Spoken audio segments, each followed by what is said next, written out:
के तू कोनो बहाना के छौरी मिले तू आए स्कूल में के तू कोनो बहाना के छौरी मिले तू आए स्कूल में हमारा संगे घूमे चलना जिला समस्तीपुर में हमारा संगे घूमे चलना जिला समस्तीपुर में।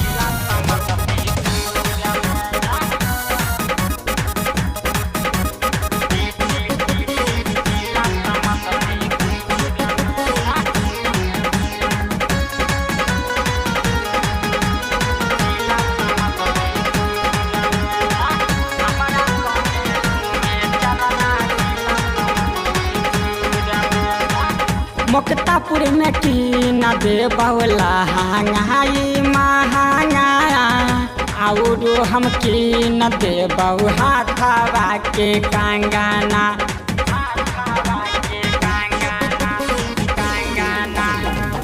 मुक्तापुर में की न दे बौला हांगाई महंगा और हम की न दे बहु हाथवा के कंगना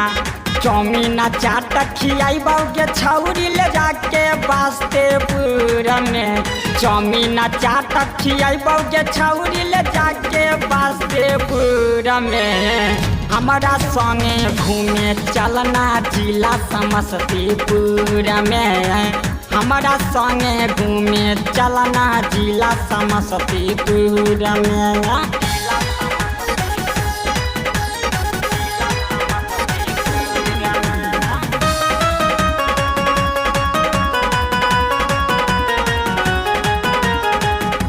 सिंहपुर में मिल जाए तो सुजित सीमानाथ गे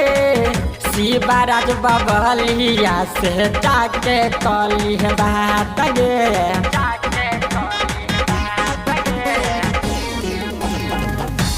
सिंहपुर में मिल जाए तो सुजित सीमानाथ गे